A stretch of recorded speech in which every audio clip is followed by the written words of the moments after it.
What's up guys, Brad here, and today we're going to be reviewing the pre-constructed decks for the Fractured and Alterac Valley expansion. So we're going to go down the line from Demon Hunter to Warrior and just give our impressions as to how we feel like they built the decks here, and if you should, maybe just craft one of these or do a pre-constructed one yourself. I always am a big fan of not net decking and, mess around with the cards, try to figure out what's good for yourself, right? So first for Demon Hunter, we have Field of Strife, which has 2 Battle Fiends, 2 Demon Companions, 2 Battle-Worn Vanguards, 2 Field of Strife, 2 Parade Leaders, 2 Ram Commanders, 2 Sigil Summoning, 2 Coordinated Strike, 2 Flag Runners, Flanking Maneuver, 2 Persistent Peddlers, 2 Renowned Performers, 2 Need for Greed, Kurtrus Demon Render, 2 Fell Guardians, and 2 Ursula Giants. So, here's what I'm seeing for this deck as of right now. Alright, so if you look at this. So Fell Guardians, yes, this is essentially a 0-mana summon 3/1/2s with taunt. It definitely is not bad. In that sense, but I feel like having 2 of these over 2 flanking maneuvers is a little bit odd. I think this is one of the strongest cards for Demon Hunter by far, so not having 2 of these might be something that I would like swap out something for.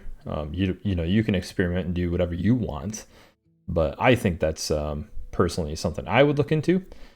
But overall, I mean, I kind of forget that Parade Leader is a card. Even though it's funny, I had a buddy of mine who I used to play against, and I remember him playing this card a lot, and boy, it did a lot of damage to me. Clearing a lot of things out and whatnot. Thing I'm looking for, so we got the two Rams from Ram Commander. We got the Coordinated Strike. Obviously, Flanking Maneuver, Renowned Performer. So, I mean, Kurtrus Demon Renderer. Yeah, so, I mean, there are definitely some. It's not screaming to me like super value compared to, I guess, some other things, but it definitely is worth. So, I see that being added in here. Overall, I think it's a pretty solid deck. I think Ram Commander is actually a very, very good card, so be on the lookout for that for sure. Anything else I could think of? One thing I can think of as well is, so Sigil of Summoning, while this is obviously very good, and it definitely could be the better way to go about it. I think other cards to keep an eye out for if you want to build this way is Feast of Souls, being able to draw a card for each friendly minion that died. So 2 mana, possibly draw 3. Obviously, you have a Need for Greed for a 3 mana draw 3. But Feast of Souls might actually be just straight up better than Need for Greed, depending on the situations. Where Need for Greed is probably overall a better bang for your buck. Like, you're more likely to get the 3 mana draw 3, obviously, than the 2 mana draw, let's say 3 or something. The other card I was thinking too, though, is actually, what is it? Vile Call. So, something you could try out first, because sometimes the sigils, like, it's basically, play 2 mana to do nothing, and then at the start of the turn it does something. But Vile Call is an option as well, as it's basically doing the same thing. Summoning 2/2/2 demons with lifesteal instead. So, possibly some cards to just test out with. Don't know if there's anything else I can think of off the top of my head that's like, ooh, this definitely fits into the deck right now. I would say those are the big ones. The other thing too is you can mess around with the expendable performers, excuse me, as they could be a little OTK with Kurtrus Demon Renderer, being able to get +2 attack for every friendly that attacks, and so you play it. Maybe you have the guy down that makes your hero power free. So if you wanted to try this, you do Bellfire Deadeye, Kurtrus Demon Renderer, And then you also have the hero down, right? So, and the performers, excuse me. Oh, performers. That's why I was going to here. So you play this on 6 turn, then on turn 9 you'd be able to do that little combo if you really wanted to. Something to keep an eye out for. Overall, though, I mean, I think it's definitely not terrible. Definitely could use some tweaking, but a solid start for sure. I forget that to do that. Next, we'll go to Druid. Mulvrix Fleet. So Mulvrix Fleet, we have 2 Adorable Infestations, 2 Guardian Augmerchants, 2 Peasants, 2 Vibrant Squirrels, 2 Bone Chewer Brawlers, 2 Claw Fury Adept, 2 Composting, 2 Encumbered Pack Mules, 2 Razor Mane Battle Guards, 2 Frostwolf Kennels, 2 Heart of the Wild, 2 Oracle of Loon, a Park Panther, Wing Commander Mulvrix, 2 Arbor Ups, and 2 Frostsaber Matriarchs. So this is a little more aggressive than what I built, which is not a bad thing. Definitely don't think there's anything wrong with it. I personally feel like there's not enough maybe beast synergy in here that go along with the Frostsaber Matriarch compared. Like, you know, like if you're essentially basing everything on the Frostwolf Kennels, you know, Vibrant Scroll, yes, all of the acorns that draw summon a 2/1 beast, like the squirrel, but you know, you don't know when you're going to get it. And, you know, if you just straight up play beast instead, you're more apt to, oh, I guess I forget about the Adorable Infestation as well. Summoning a cub and putting a cub in your hand. So that actually might be a little bit of a decent card that I didn't even think about. But Peasant, I actually really like. I was thinking about putting him into a deck myself. But if I were to change anything, just based on what we're doing. Oh, Oracle of Loon, huh? I forgot about that. Wow, Oracle Loon, I forgot. It's kind of slow, but it's definitely not bad. Honestly, Park Panther is probably the worst card that you have here. By far. Let me check something out here.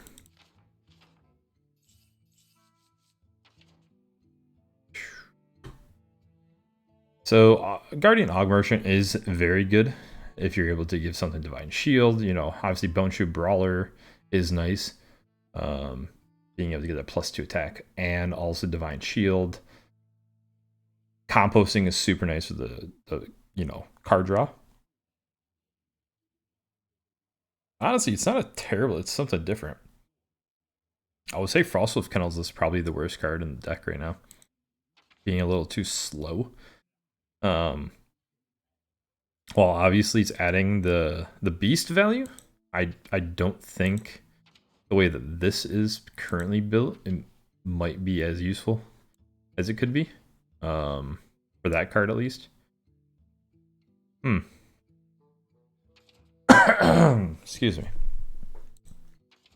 I'm trying to think if you want to add in anything else beast wise. Let's type in beast here.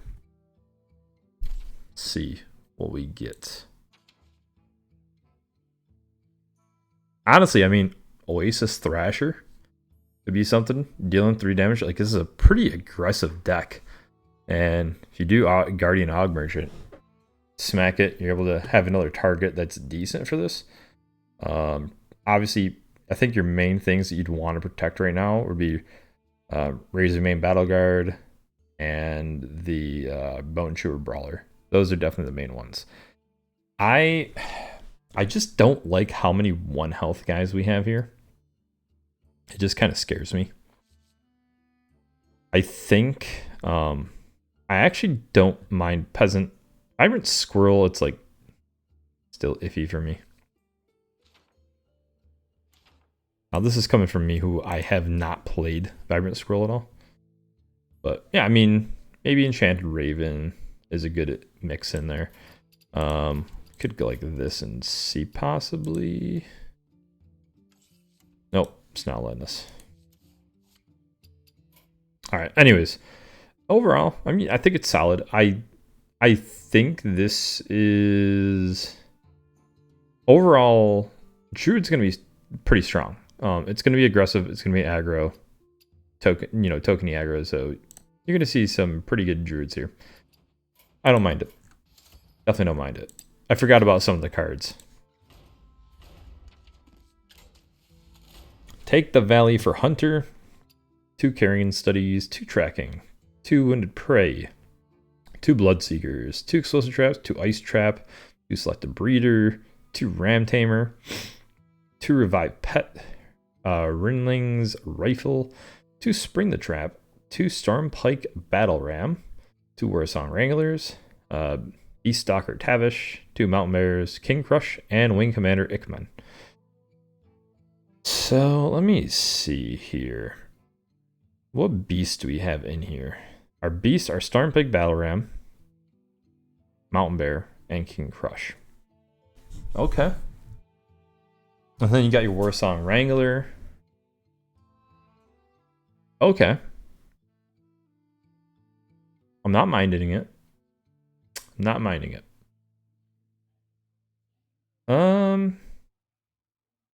Here's the thing. You have very few targets for Wing Commander Ikman. So, obviously King Crush is the big one you want to pull. Mountain Bear is also very big that you want to pull. And Stormpike Battle Ram isn't bad, but definitely the least value of them all.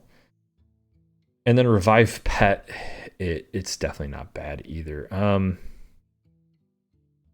I don't know. It's definitely a tough situation when you're thinking of it from this standpoint, right? Like, so Wing Commander Ikman, it's like these are some decent value, but it's like, what if you pull them all or whatnot? Like, I don't know how it's gonna work. It seems decent, but maybe a tad slow. I don't know. I think this is how I felt about him when I was reviewing the cards as well. But I do like it. I mean, I didn't even think about putting King Crush in there because he is a decent beast. And honestly, I like the secret edition here, being that secrets are pretty good. We have a little bit of synergy. We do have the opportunity, if we wanted to play Mystery Winner. So if we wanted some more secret synergy, we could do that as well. I mean, we only have 4 secrets in the deck. So, honestly, it might not be a bad idea to do that instead of Carrion Studies. The secrets are pretty versatile. The thing that's positive about the Carrion Studies is our minions are not that many. So, if we want to play something early on, so if we want to play like a, even say you get like a loot hoarder or something, right? So you play something early on, it works out that way. So I don't know. I mean, I would say Carrion Studies is something you could look into swapping out. It's definitely a really solid card. But if you wanted to maybe center yourself a little bit more around the secrets, you could do that. The one thing I just see that's negative is this: if you play Spring the Trap, you get your honorable kill, you cast 2. I mean, that's half of your secrets. If you draw just 1, you're down to 33%. That are going to be left over. So you're drawing 66% of your secrets from 1 card, and then your second Spring the Trap could be, just hitting. Even if you get the honorable kill, it's only casting 1, so it loses a little bit of its value and stuff, but it doesn't really matter too much, and maybe that's what their mentality is. I'm probably sitting here dwelling on it a little bit too much. I honestly don't think it's bad either. They've definitely come up with some decent decks. I'm actually impressed. It's one thing that they've done a lot better from back in the day is the decks are a lot more balanced compared to what they were before. Master Magic, so we got 2 Armor Vendors, 2 Shivering Sorceress, 2 Amplified Snowflare, 2 Arcanologist, 2 Celestial Ink, 2 Ice Barrier, 2 Imprisoned Observer, haven't seen that card in a long time, 2 Arcane Brilliance, 2 Deepwater Evoker, Okay. Just want to check some. 2 Fire Sails, 2 Varden Dawngrasp, 2 Belinda Stonehearth. Yeah, don't know about that one. 2 Mask Cthulhu, a Mass Polymorph, 2 Deep Freeze, Magister Dawngrasp, 2 Rune of the Archmage, and Iceblood Tower. So I think this is my least favorite of the bunch, and this is the reason. So number 1, Deepwater Invoker. Obviously, it's fine to play a 4 mana 3/4, draw a card plus gain 3 armor. It's fine. That's not the issue. My issue is this: when you play Belinda Stonehearth, and you then increase the the cost of Ice Barrier by 2. I don't think that's worth. So Belinda Stonehearth does not seem to fit in this deck, to me personally. Even though yes, there are a decent amount of targets that you can hit with Massive Cthulhu, Mass Polymorph, Deep Freeze, Rune of the Archmage, and Iceblood Tower. Those are completely fine. And yes, it's nice if you play Iceblood Tower. You then could, cast your Ice Barrier, which is a little bit better. You can cast your Arcane Brilliance from your deck. There are opportunities to do some of these things that have some good value. I'm just not sure if it's worth. Arcane Brilliance, I think I mentioned this in my review, a little bit too slow. Obviously, if you play Iceblood Tower into Arcane Brilliance, I think that's really good. And obviously reducing the cost is really nice, but if you're in the negative aspect of you have the scenario where you play Arcane Brilliance for 4 mana, it's 4 mana to do nothing essentially for that turn, because you can't even play any of those cards without a coin, and the only one you'd be able to play is Mass Cthulhu or Mass Polymorph. So it's kind of iffy. I think this is the one that definitely needs the most tweaking. I think you need to decide on what you want to do. I think the easiest way to fix this deck, in my opinion, is just get rid of Belinda Stonehearth. I think you get rid of that and maybe just throw in another spell or something that's just decent. Let me try to think of something random that might work out here. Honestly, you could just throw in a Janice Barov if you really wanted. You could throw in a Flame Strike if you wanted, but you kind of have Fire Sail to do kind of the same thing. The other thing you could also do if you wanted is just throw in like a Gray Sage Parrot to repeat something like a 5+. So yeah. Also, little surprise, we don't have an Arcane Overflower in the deck. I feel like that would fit in pretty well. So maybe just a 1 of an Arcane Overflower. Yeah. Overall though, I don't think it's bad. I think it just needs a little tweaking to this one before you're gonna be able to actually like 100% love it. That's just me. Whoops.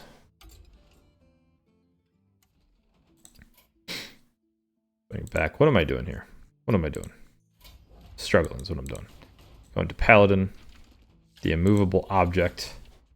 Got 2 blessed goods. 2 first day of school. 2 city tax. Different. 2 vitality surge. 2 equality. 2 hold the bridge. 2 barricade. 2 consecration. 2 cavalry hone. Makes more sense. 2 protect the innocent. 2 commencement. Light Forge Carriel, 2 Brass Wings, 2 Templar Captains, Ice Lokholar, the Ice Lord, and 2 Scrapyard Colossus. So, city tax is strange. Maybe that's just me, but I get it. It works with equality, so yes, you could play for 5 mana, equality plus city tax, and wipe the board. But I don't know. I don't know how good that is. I guess you also have city tax into protect the innocents. I still think the best way to gain value for it is to play True Silver Champion. As you can on turn 5 actually heal plus attack something and play protect the innocent. So that's a massive swing turn if you really look at it. I like the fact that we're going to see a little bit of Cavalry Horn in this. Haven't played much of it. Well, not that I haven't played much of it, but I haven't played a good, big Paladin in a while. I absolutely loved dual Paladin back in the day, so I'm excited about it, but I honestly think this is a significantly weaker deck than the one that I made. So, yeah. I would say try it out though, but it's definitely, I think, a little bit weaker. Got a Priest, Death Rattle Disciples. We've got 2 Call of the Grave, Reliquary of Souls, 2 Renew, 2 Condemn, 2 Thrive in the Shadows, 2 Wand Maker, 2 Deliverance, 2 Palm Readers, 2 Popsy Cooler. Different. 2 Hysteria, Korok the Blood Rager, and Najak Hexen, Zyrella, 2 Spirit Guides, 2 Light Shower Elementals, 2 Dying Disciple, Soul Mirror, and Zyrella the Devout. So, hear the death rattle of every friendly man that died this game. Interesting. Huh. Wand Maker, huh?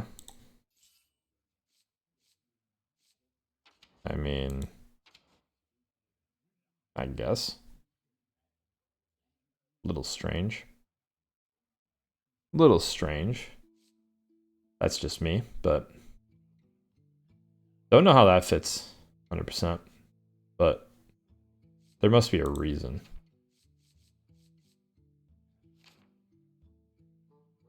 I don't know. Anyways, overall, it's definitely not bad. Triggering the Reliquary of Souls is really solid. The Deliverance is nice, obviously. I think it's tough to 100% guarantee you're doing 3 damage. That's the one negative about the Honorable Kill is it's so hard to be like, oh yeah, I'm definitely going to have a 3/3 to target or some 3 health minion target. You could definitely set it up, but it's not the easiest thing in the world. Popsy Cooler is interesting. It is a stall, but I don't know. Hysteria is obviously very good. Korok the Blood Rager, I think, is probably the best card in the set. Yeah, it's definitely better than what I was expecting for Priest, but it still seems like it's going to be probably on the weaker side.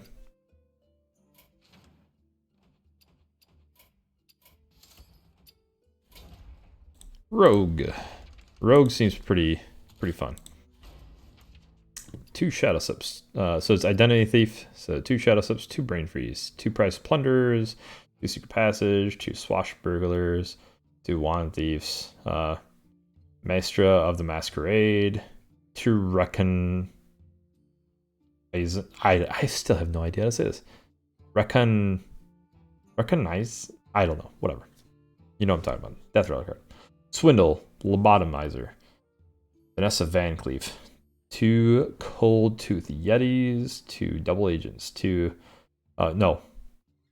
Seraphine Fleet Runner, 2 Contraband Stashes, 2 Wild Paw Knolls, and Shadowcrafter Scabs. So I think this could definitely be pretty good. The thing for me is this card makes you not want to play any of your rogue stuff, and I think this has all rogue cards. So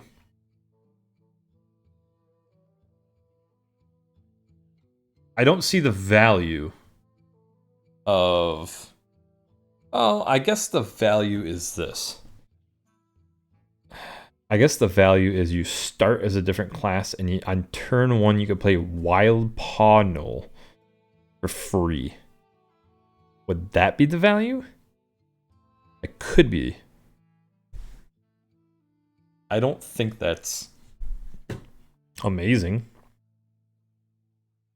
Yes, a turn 1 4/5 back in the day, you know, Chill One Yeti back in the day for the Innervate stuff was good. But my thing is, I'd rather play a, like, I don't know. I'd rather just have something in my hand already and then play this double agent, a 3-mana 6/6, or on turn 2, coin out a Cold Tooth Yeti. So I think if you were to do this part of it, like if you were going to play the Masquerade style, you want to put some more neutrals just to be able to maybe hold out for a little bit on turn 1, turn 2, because I don't think you're going to want to be like, oh, maybe. I mean, maybe you do. Maybe what you do is you play this. You play your free Wild Paw Knoll, and then you play a Wand Thief or a Swashbuckler or something. All right, I'm getting sold on it more. So that's the goal: is you want to hard mulligan for the Wild Paw Knoll. That's all you're literally trying to do. So it's interesting. I'll give it a shot. I will give it a shot. You sold me, Blizzard. I will give it a shot when the day comes. Go to Shaman. Frostbites. Yeah, I'm sure. Wow, we got a lot of ones. So we have 2 Lightning Blooms. I don't think there's going to be much of anything we want to add in or anything. But 2 Lightning Blooms, 1 Investment Opportunity, 2 Windjills, 2 Diligent Note-Takers, 2 Frostbites, 2 Sleep Breakers, 2 Cheaty Snowballed, Instructor Fireheart, 2 Snowball Fights, 2 Snowblind Harpies, 2 Dunk Tanks, 2 Herald of Lokolar, 2 Wild Paw Caverns, 2 Snowfall Guardians, 2 Glaciate, the Baron Glacier, and Brukan of the Elements. So, let me see here. Instructor Fireheart is actually pretty interesting. Diligent Note Taker makes total sense. Investment opportunities. What are we looking at here? So we're going to be looking at drawing 2 Lightning Blooms. And that's it. That's literally it. So you're playing 1 card to draw Lightning Bloom. I mean, Lightning Bloom is definitely powerful. Seems odd that that's the only card. Maybe that's just me, though. Like, I totally get it. Lightning Bloom is great. You know, turn 1 that's, and then maybe you could play on turn 4 Glaciate. So, I mean, that's a very good turn, but I don't know.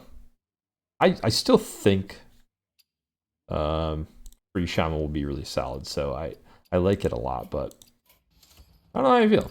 Yeah, it's interesting seeing some other decks out there. Fear Field Fellfire. So for this, we have 2 Armor Vendors, 2 Grey Defilers, 2 Unstable Fellbolts, 2 Seed of Destructions, 2 Full-Blown Evils, 2 Venomous Scorpids, 2 Demonic Assault, 2 Spice Bread Baker, 2 Fellfire in the Hole, 2 Hollow Abomination, and Anatherion, Dreadlich Tamsin, 2 Fellwalkers, Archwitch Willow, 2 Enhanced Dreadlords, Moarg Forge Fiend, Lord Jaraxxus, and Lokolar, the Ice Lord. Lokolar, the Ice Lord. I don't know if I'm saying his name right or not. I'm saying it. Let me look here. So I feel like we are copy a fell spell in your hand. I looked at this. There's not many fell spells you even really want. I mean, it's not like anything wild. What are you doing? Playing Fell in the Hole?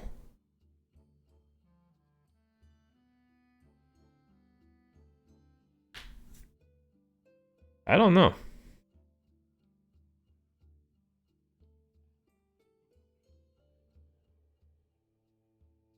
Let me see. Demonic Assault. Negative thing is it could hit one of your minions.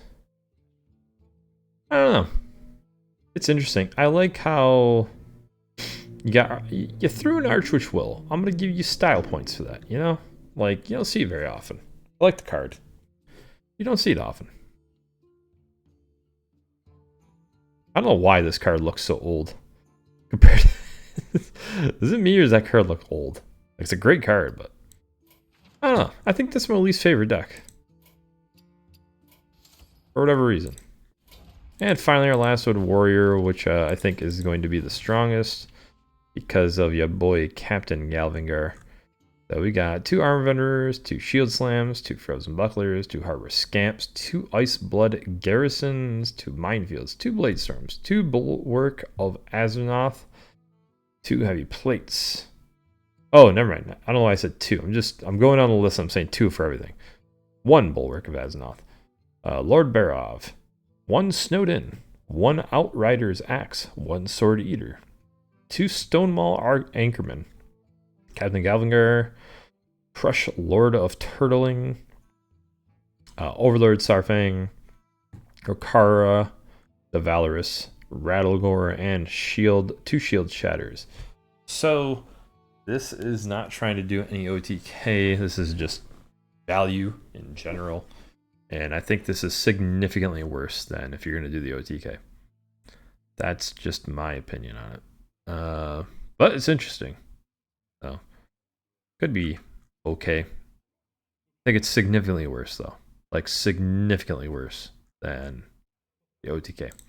Anyways, hopefully you guys enjoyed. I will catch you in the next video. Take care.